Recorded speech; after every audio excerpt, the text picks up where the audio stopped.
Avant que cette vidéo ne commence, je souhaitais vous annoncer absolument rien du tout. Voilà, c'était juste pour vous faire chier en début de vidéo. Bon visionnage. Ah, le bâtard, il a 9 queues. Ça doit être vachement pratique, hein. Bonjour à toutes et à tous, et soyez les bienvenus dans une toute nouvelle chronique historique. Et mon dieu, qu'est-ce qu'elle a mis du temps avant d'arriver celle-là. Je suis vraiment désolé pour le temps d'attente. Je pense l'avoir dit au moins 2-3 fois sur la chaîne et une vingtaine de fois sur Twitter. Je suis pas un très grand fan d'anime ni de manga. Voilà, c'est comme ça. Pour autant, d'aussi loin que je me souvienne, j'ai toujours adoré les films d'animation japonais. Que ce soit le très inventif Pogno sur la falaise, le déprimant Tombeau des Lucioles, et le très émouvant 5 cm par seconde, parmi eux se cache un de mes préférés qui appartient à un univers manga dystopique et bien déprimant. Parce que la dépression, c'est cool. Dans les mangas, hein. Mais vu que j'y connais absolument rien en manga, j'ai décidé plutôt de parler de totalement autre chose. Aujourd'hui, nous allons donc parler de My Little Pony. C'est... Tu pourrais faire appel à quelqu'un qui s'y connaît? Enfin, tu veux dire un otaku? J'y connais rien, ces gens-là, moi. En plus, ils sont cons. Ils sont moches. Tu peux faire un appel via un pentacle. Comme dans tout bon film d'horreur, pour invoquer un youtubeur qui a pas percé. Attends, quoi? Le truc en triangle, là? Comme ça? Ah non, pas sur l'écran comme un demeuré! Sur une feuille! Ah oui, attends. Je dessine cette merde. Et c'est passé. Bon, alors, maintenant que j'ai ça, il faut que je trouve un truc pour pouvoir m'appuyer, sinon je... Bien, mais tais-toi, une fois. Hop, toi, tu viens ici. Et maintenant, il faut que je dessine un pentagramme. Mais ça ressemble à quoi déjà, ce truc? C'est pas une étoile? Attends, une étoile... Comme ça. Quoique, non, ça ressemble à un hexagone, en fait. Sauf que si je veux faire un hexagone, il faut au moins que je fasse le sud, sinon on n'y verra rien. Ah non, mais c'est vraiment une étoile, bordel de merde. Je sais même pas dessiner un rond dans un cercle. Pourquoi tu me demandes des trucs qui sont trop compliqués, là? Attends, hop. Voilà. Merde. Il faut un truc satanique au milieu.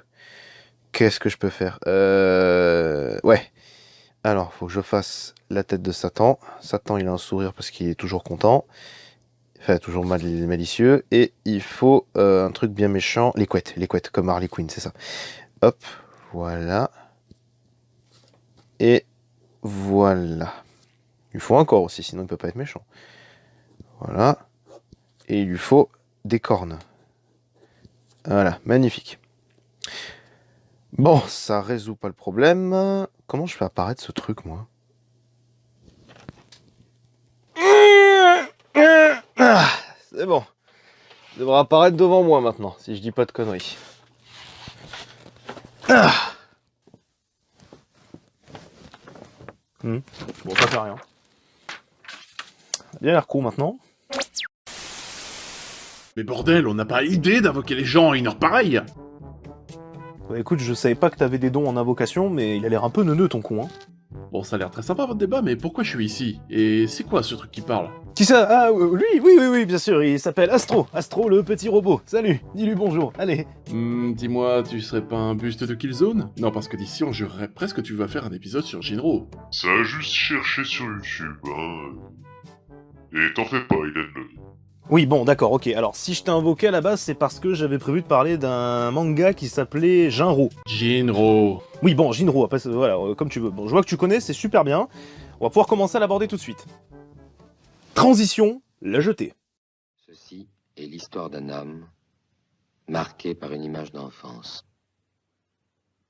La scène qui le troubla par sa violence et dont il ne devait comprendre que beaucoup plus tard la signification eut lieu sur la grande jetée d'Orly, quelques années avant le début de la Troisième Guerre mondiale.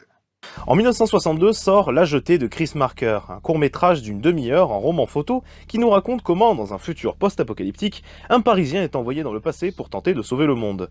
Marquant à la fois par son approche cynique et poétique, le film en inspirera plus d'un, comme La Planète des Singes ou L'Armée des 12 de ces derniers.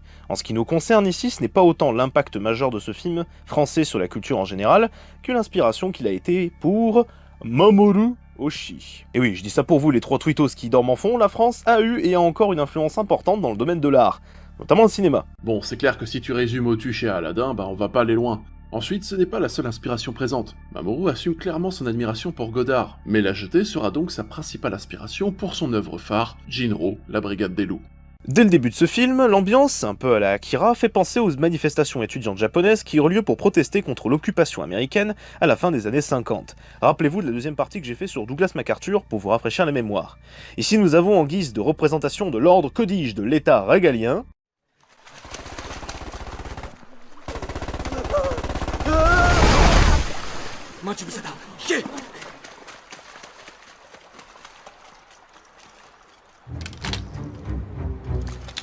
la brigade spéciale.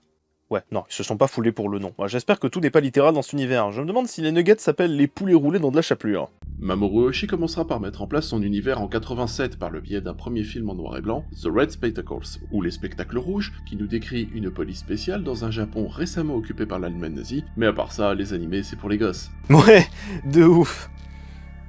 De ouf.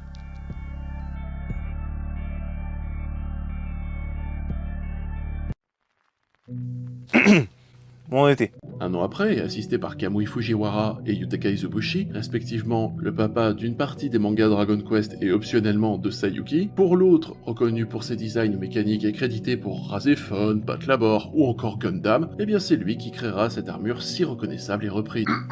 Inspiré des uniformes allemands de la Seconde Guerre mondiale, ensemble ils créent la BD Kerberos Panzer Corps, c'est-à-dire la naissance de la saga Kerberos. Par ce biais, Oshii développera son univers jusqu'en 2000 avec un second film en 91, celui-ci en couleur, Stray Dog Kerberos Panzer Corps. Il fera un détour par la case Ghost in the Shell, encore un, et enfin en 99 adaptera le premier tome de la saga Jinro. Ici on suit l'histoire de Fuse, membre d'une unité d'élite militaire luttant contre une organisation terroriste appelée la secte. J'imagine que le chef s'appelle le gourou. L'intrigue démarre lorsque Fuse hésite à abattre un membre de la secte, une jeune femme, quelques secondes avant un attentat suicide. Traumatisé par l'événement, il fera la rencontre d'autres personnes qui éveilleront peu à peu son humanité, presque contradictoire dans cet univers froid et chaotique, sur fond d'espionnage cruel. La saga Kerberos, c'est ce que l'on appelle une uchronie, c'est-à-dire une fiction partant d'une base historique, ce que j'aime appeler la magie du « et si », deux mots qui à eux seuls permettent des trésors de création dans beaucoup de médias. C'est même de cette façon que la saga Persona est née de celle des Shin Megami. Alors par contre, la personne qui parle d'histoire ici c'est moi, donc tu me rends ma critique s'il te plaît. Dixit, celui qui en invoque un pour faire sa chronique. Quoi ? Quoi ?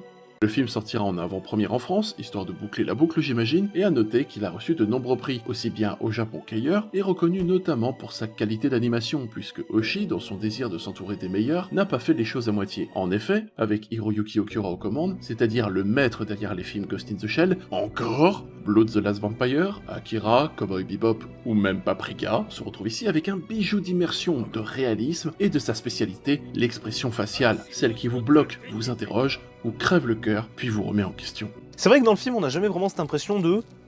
C'est bizarre, mais ça reste un animé, donc ça passe. Ici, le réalisme pousse l'immersion dans un contexte où se mêlent aussi bien les enjeux personnels de notre héros, traumatisé, qui rencontre la réalité de ces résistants presque décalés avec leur époque, celle d'un Japon cruel et rétro-futuriste, qui n'est pas sans rappeler le dieselpunk, un style décrit par certains comme très français, même si le nom date officiellement de 2001, il est souvent utilisé dans les contextes uchroniques, depuis que... en fait, la science-fiction existe, quoi. La définition précise du dieselpunk est communément admise comme étant celle-ci. Le dieselpunk, parce que le steampunk n'était pas assez sale. Moi, j'aime bien cette définition. Le style se reconnaît par son esthétique rappelant la Première et la Seconde Guerre mondiale, dans les décors, les infrastructures, et aussi les vêtements et la mentalité. Là où le cyberpunk est accompagné généralement par de la musique électro pour appuyer la violence et le cynisme de l'univers décrit, à savoir consumériste et sur le déclin, le diesel s'accompagne d'airs plus sobres, voire déprimants, afin de mettre en avant l'humain dans un monde industrialisé. Là où dans le cyberpunk, l'homme fusionne avec la machine, dans le diesel, celui-ci est devant le choix de s'y confronter ou non. Et dans Jinro, la confrontation avec la machine fait de l'homme un loup. En effet, Fuse, tout au long du film, se questionnera sur son rapport à l'humanité, de par la violence du système auquel il a contribué dans la brigade spéciale, l'amenant même à avoir des cauchemars. Assez rapidement, on se retrouve devant une nouvelle métaphore, ici assez parlante, le petit chaperon rouge. La scène d'hallucination de Fuse, crue, dure, épurée, dégoûte le spectateur autant que le héros. Derrière son casque de super soldat froid et discipliné, se cache un homme troublé, voire obsédé par la vision de cette incarnation de l'innocence, baffrée et massacrée par le prédateur qu'il est censé devenir. Vous l'aurez compris, l'ensemble de la toile, qu'elle soit de fond ou générale, n'est pas très joyeuse. Que ce soit par les complots, l'intrigue policière, ou même la mise en scène, on reste ici dans un univers sombre et pessimiste jusqu'au bout. Voilà, Jinro, c'est une œuvre majeure qui, en plus de donner ses lettres de noblesse aussi bien au dieselpunk qu'à la Japanimation, apporte une bonne dose de réflexion et de maturité. En fait, l'univers est tellement sombre que même quand il y a de la lumière, il y a énormément de contrastes de gris. Comment ça, comme dans mes vidéos? Ferme ta gueule. Ce qu'on ne retrouve pas du tout dans le remake sud-coréen. Si vous avez Netflix, passez votre chemin. Là où l'intrigue de l'original laisse volontairement des zones d'ombre sur la situation géopolitique, le remake nous bombarde avec un contexte à 2 balles. Le tout à base de... De pop pop pop pop. Oui, mais pour le hip-hop, je développe. Donc ton gilet pare-balles à base de pop pop pop pop. Mais pour le hip-hop je développe la scène. Il vient de quelle époque ce mec? Donc, je disais, la guerre froide, à base de guerre froide, et de réunification coréenne. Enfin bref, on se perd complètement dès les 20 premières secondes, le tout pour uniquement raconter la même histoire plan par plan, et en moins bien. Non, non merci. Ouais, ça change un peu de faire des feats. La dernière fois que j'en ai fait un, le mec s'est suicidé. Il avait 16 ans, quoi. Petit couillon. Bon, c'était pas mal tout ça, mais du coup, va falloir passer à la caisse. Comment ça? Bah, j'ai jamais dit que je faisais ça gratos. Ah, je t'ai pas prévenu? Il te pique ton âme une fois invoqué. Si j'ai déjà vendu mon âme à une sponsor. Mais tu n'as Astro, sors-moi un truc qui permet de me faire pousser les cheveux. J'ai un truc à faire. C'est complètement con, mais ça peut marcher. Ça fait reprendre du poids par contre. Ah merde, bon, on s'en fout, c'est pas grave.